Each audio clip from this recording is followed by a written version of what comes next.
গৌতম গম্ভীর এই নামটা আমাদের সকলেরই প্রায় অজানা নয়। ক্রিকেট বিশ্বে ধোনিকে বাদ দিয়ে যেমন আলোচনাই করা যায় না, ঠিক তেমনই গৌতম গম্ভীরকে বাদ দেওয়াটাও একটা মূর্খামির পরিচয় হবে। গৌতম গম্ভীর, যিনি দুটো ওয়ার্ল্ড কাপ ট্রফির জয়ের নায়ক, 2007 টি20 ওয়ার্ল্ড কাপ এবং 2011 ওডিআই ওয়ার্ল্ড কাপ।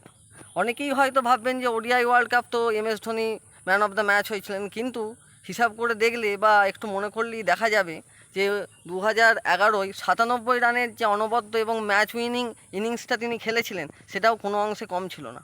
তিনি সারা জীবনই ধোনির ছত্রছায়ার মধ্যেই থেকে গেছেন এবং মিডিয়া তাকে একটা ভিলেনের রূপ নিয়ে সারা জীবন আমাদের কাছে তুলে ধরিয়েছে, কিন্তু সেই ভিলেনের মধ্যেই তিনি একজন নায়কের রূপে ফিরে আসছেন।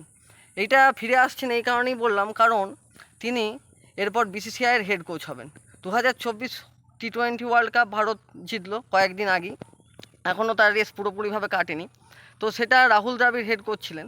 তো তার হেড কোচ এবার সমাপ্তি হলো, তার একটা সীমা শেষ হলো।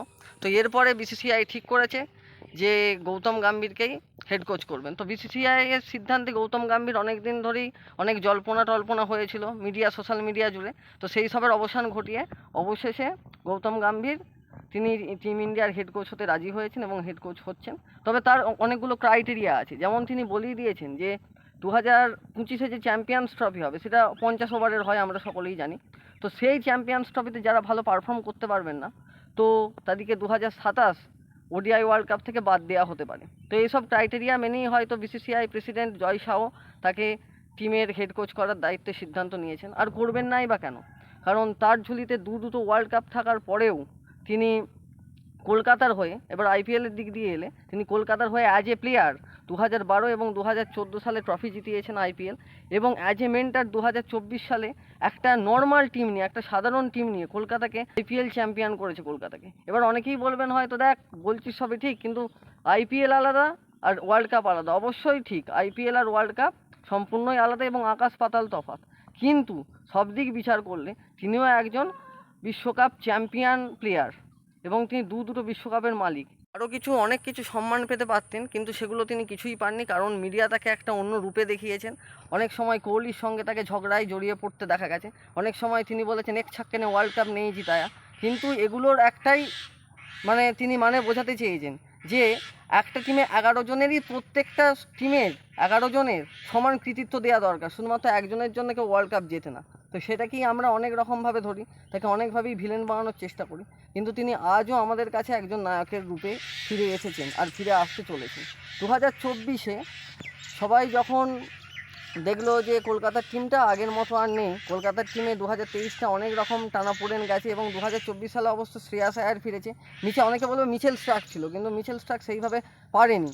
সেই জায়গা থেকে অ্যাজ এ মেন্টর এত ভালো মাস্টার মাইন্ড গেম চেঞ্জিং করে ম্যাচকে জিতিয়ে দিয়েছে। আমি তো বলবো এক্স ফ্যাক্টর যদি বলাই যেতে পারে কলকাতার টিমে 2024 সালে, তাহলে সেটা গৌতম গম্ভীর।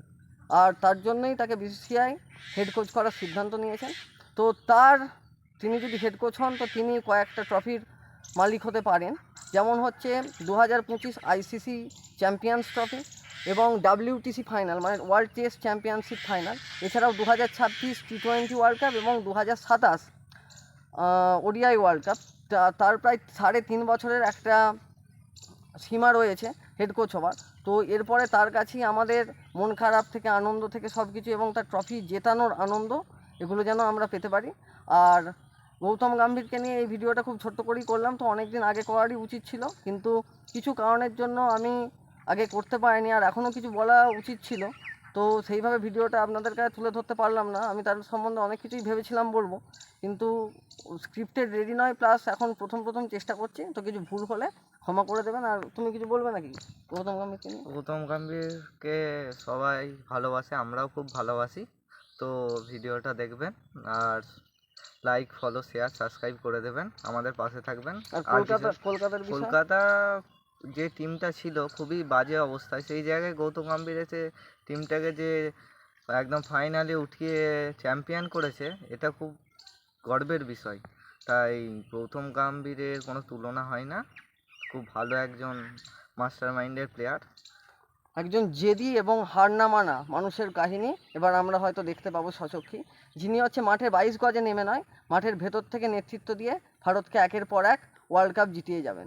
তো ভালো থাকবেন স্যার, ভালো থাকবেন, এবং আমাদের এরপর সমস্ত সুখ, জয় এবং দুঃখ, আনন্দ সবেরই ভাগিদার আপনি, কারণ ট্রফি জিতলে আমরাই আনন্দিত হব, আর ট্রফি হারলে হয়তো ক্রিকেট ফ্যানেরাই দুঃখিত হবেন আমাদের মতো। তো ভিডিওটি এখানেই শেষ করছি, আর ভিডিওটি ভালো লাগলে লাইক, শেয়ার, কমেন্ট এবং সাবস্ক্রাইব করতে একেবারেই ভুলবে না। তো চেষ্টা করলাম, ভুল হলে ত্রুটি মার্জনা করবেন।